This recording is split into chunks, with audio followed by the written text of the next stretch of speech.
அல்லாஹ் ஒருவன், தூதரும் ஒருவரே. இஸ்லாம் மார்க்கமும் ஒன்றுதான்.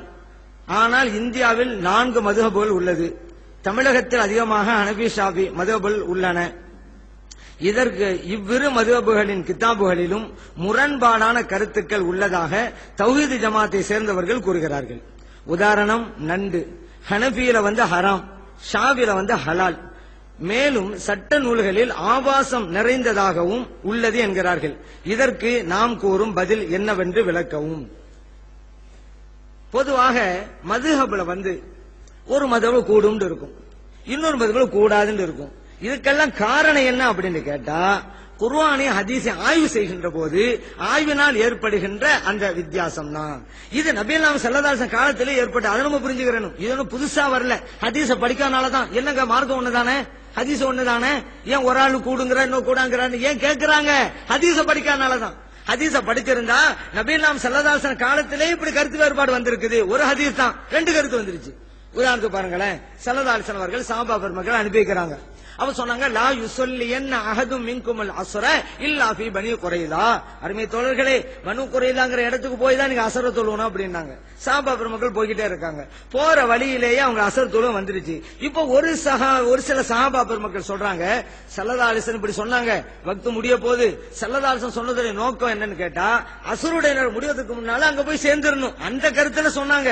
நம்மளால சேர முடியல, வக்து முடிய போகுது, ஆனா இங்க தொழுதிட வேண்டியதான் அப்படின்ட்டாங்க. அவங்க தொழுதுட்டாங்க.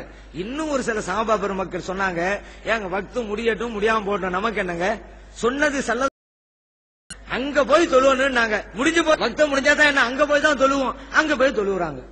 2 கருத்து ஸல்லல்லாஹு கூட வைக்கப்படுது. இந்த மாதிரி ஏற்பட்டது. 2 பேர் சொல்றாங்க. நபிகள் நாயகம் ஸல்லல்லாஹு அலைஹி அவர்கள் 2ஐயும் சரி கண்டார்கள். புகாரிலே பதிவு செய்யப்பட்ட ஹதீஸ் ஒரு ஹதீஸ் தான். என்னது, பனு குரைலால போய் தான் அஸ்ர் தொழுவணும். இது ஒரு ஹதீஸ் தான். ஆனா சஹாபா பெருமக்கள் மத்தியில இருவேறு கருத்துக்கள் உருவாகின்றன. சரி என்கிறார்கள் ஸல்லல்லாஹு அலைஹி வஸல்லம். இதுதான் ஆய்வுங்கிறது. இது ஸல்லல்லாஹு அலைஹி காலத்துல இருந்துச்சு. 2ல 1 தான் அப்படின்னு சொன்னா, அப்ப ஸல்லல்லாஹு அலைஹி காலத்துல குர்ஆன் ஒண்ணுதானே, ஹதீஸ் ஒண்ணுதானே. அப்புறம் சொல்லும் பொழுது குர்ஆன் 1 ஹதீஸ் 1, எங்க நீங்க 2 பேர் விதமா செஞ்சீங்கன்னு கேட்டாங்க. 2 பேர் செஞ்சு சரின்னாங்க. இதுதான் ஆய்வு.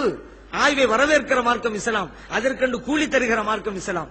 இன்னொன்னு சொல்லவா, எனக்கு சொன்ன ஹதீஸ் புகாரில இன்னொரு சொன்ன அபூ சயீத் அல் குத்ரி ரலியல்லாஹு அன்ஹு அவங்க சொல்றாங்க, 2 சஹாபிகள் வெளியூர் போனாங்க பயணத்துல. அப்ப தொழுகை நேரம் வந்துருச்சு. ஒது செய்யறதுக்கு தண்ணி இல்ல. 2 பேரும் தயமம் செஞ்சாங்க, தொழுதுட்டாங்க. தொழுது முடிஞ்ச பிறகு தண்ணி வருது. 2 பேர்ல ஒரு சஹாபி சொல்றாங்க, தண்ணி இல்லங்கறனாலதான் தயமம் செஞ்சோம், தொழுதோம். இப்ப வக்து இருக்குது, தண்ணி கிடைச்சிருச்சு, அதனால மறுபடியும் நம்ம ஒது செஞ்சுட்டு தொழுதான் ஆகணும். ஏன்னா வக்து இருக்கும் பொழுதே தண்ணி கிடைச்சிருச்சுல அப்படின்ட்டு அவங்க ஒது செய்யறாங்க, தொழுவுறாங்க. இன்னொரு சாபி சொன்னாங்க, தண்ணி கிடைக்கட்டும் கிடைக்காம போட்டோம், நம்ம தொழுதுட்டோமா இல்லையா, நம்ம தயமம் செஞ்ச நேரத்துல தண்ணி இருந்துச்சா இல்ல, அப்ப நம்ம அது கரெக்டா போச்சு. இப்ப தண்ணி கிடைச்சா நமக்கு என்ன, நம்ம செஞ்ச செயல் கரெக்ட், இன்னும் தொழ தேவையில்லை. அப்புறம் அவங்க தொழாம இருந்துட்டாங்க. இந்த 2 கருத்து ஸல்லல்லாஹு அலைஹி வஸல்லம் நபிகள் நாயகம் ஸல்லல்லாஹு அலைஹி வஸல்லம் தொழாம இருந்தாங்கல்ல, முன்னால தொழுதே போதும், இப்ப தொழ தேவையில்லை, தண்ணி கிடைச்சாதான் என்ன, நம்ம தயமம் செய்ய நேரத்துல தண்ணி இல்லாம தானே இருந்துச்சு அப்படின்னாங்கல்ல. அந்த சஹாபிட்ட சொன்னாங்க, அசப்த சுன்னத, மார்க்க பிரகாரம் நீங்க செய்தது கரெக்ட் அப்படின்ட்டாங்க அவங்ககிட்ட. மறுபடியும் தொழுதாங்க பாருங்க. அந்த தோழர்கிட்ட சொன்னாங்க, லக்கல் அஜ்ரு மர்ரத்தை, நீங்க தொழுதிங்க பாத்தீங்க, அதனால 2 மடங்கு கூலி உங்களுக்கு உண்டு அப்படின்ட்டாங்க. இது அபூ தாவூதிலே திர்மிதிலே பதிவு செய்யப்பட்ட ஹதீஸ். அப்போ ஸல்லல்லாஹு அலைஹி வஸல்லம் அவர்களுடைய கூட்டு பிரகாரம் 2 வகையா ஆய்வு செய்யறாங்க, இருவேறு முடிவை எடுக்கிறாங்க. இல்ல மார்க்கம் 1, ஹதீஸ் 1, இறைத்தூதர் 1, ஒரே முறையாக நடக்கணும். நீங்க 2 விதமா நடந்தீங்கன்னு கேட்டாங்க.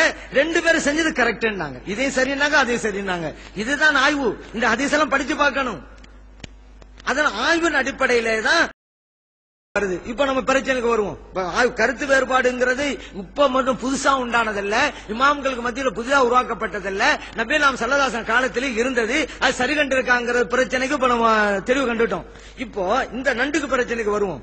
ஏன் அப்படின்னு கேட்டா, இப்ப இமாம் ஷாஃபி ரஹ்மத்துல்லாஹி அலைஹி அவங்க சொல்றாங்க, அல்லாஹ் தஆலா குர்ஆன்ல சொல்றான், உஹில்ல லக்கும் ஸைதுல் பஹரி அப்படிங்கறான். அதாவது கடலிலே இருக்கக்கூடிய உணவுகள் உங்களுக்கு ஆகமாக்கப்பட்டது, நீங்க வேட்டையாடலாம், அது உங்களுக்கு கூடும் அப்படின்ட்டான். இமாம் ஷாஃபி ரஹ்மத்துல்லாஹி என்ன சொல்றாங்க, இப்ப கடலிலே இருக்கக்கூடியவைகள் தான் அல்லாஹ் சொன்னான், அதுல சிலது கூடும் சிலது கூடாதெல்லாம் சொல்லல. அப்ப எல்லாமே அப்ப நீரில் மட்டுமே வாழுகின்ற எதுவாக, நீர்ல மட்டும் வாழும், வெளியே எடுத்துட்டாக்க செத்து போயிடும்.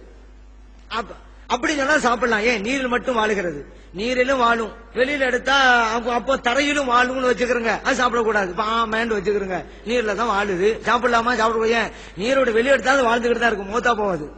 பாம்புன்னு வச்சுக்கிறங்க, பாம்பு நீரில இருக்கும், வெளியே எடுத்தாலும் அது வாழ்ந்துகிட்டு தான் இருக்கும், செத்து போவாது. அதனால அந்த பாம்பெல்லாம் சாப்பிடக்கூடாது. நீரில் மட்டும் வாழுகின்ற அப்படின்னா என்ன, தரையிலே வாழ சக்தி இல்லாத எந்த பொருளாக இருந்தாலும் கூடும். இப்ப கடலிலே இருக்கக்கூடிய ஒரு சில நண்டு வகைகள், அது நீங்க கடல்ல இருந்து பிடிச்சு வந்துருவீங்க, மூத்தா போயிடும், வாழ முடியாது, தரையில வாழ முடியாது. அது அல்லாஹ் தஆலா என்ன சொன்னா, நீரில் மட்டும் வாழுகிற எல்லாம் கூடும் அப்படின்னா விதி விலக்கு வைக்கல, அதனால கூடுங்கிறாங்க. அது அவர்களுடைய ஆய்வு. நல்லா புரிஞ்சு கொள்ளுங்க. ஷாஃபி மதுஹப் கூட பொதுவா நண்டெல்லாம் கூடுன்னு சொல்றாங்க. இப்ப நீங்க வயக்காட்டுக்கு போனா நண்டு இருக்கு பொந்துக்குள்ள, நீங்க கடற்கரையிலே கூட நண்டை பாப்பீங்க, அப்படியே கடற்கரையில ஓடும், ஒரு பொந்துக்குள்ள போய் நுழைஞ்சுக்கிறோம். அந்த நண்டை சாப்பிடலாமா? ஷாஃபி மதுஹப்ல சாப்பிடக்கூடாதுங்க, ஹராமாச்சு. ஏன்? அது நீரிலும் வாழும், நிலத்திலும் வாழும். வயக்காட்டுல இருக்க அப்படிதான், நீரிலும் இருக்கும், பொந்துலையும் போய் வாழும், அதெல்லாம் சாப்பிடக்கூடாது. அல்லாஹ் குர்ஆன்ல என்ன சொன்னா, நீங்க நீரில் மட்டும் வாழுகிற அப்படின்னா எந்த உருவத்தில் இருந்தா என்ன, நீரில் வாழும், வெளியெடுத்தா இறந்து போகும். அப்ப இறைவன் சொன்னது பராது கூடும் என்பது அவர்களுடைய ஆய்வு. இமாம் ஹனபி ரஹ்மத்துல்லாஹி என்ன சொல்றாங்க, அங்கே கடலில் இருக்கக்கூடியதுங்கிறது மீனை பற்றி தான், நண்டு என்பது மீன் வகை சார்ந்ததல்ல, அது அவருடைய ஆய்வு.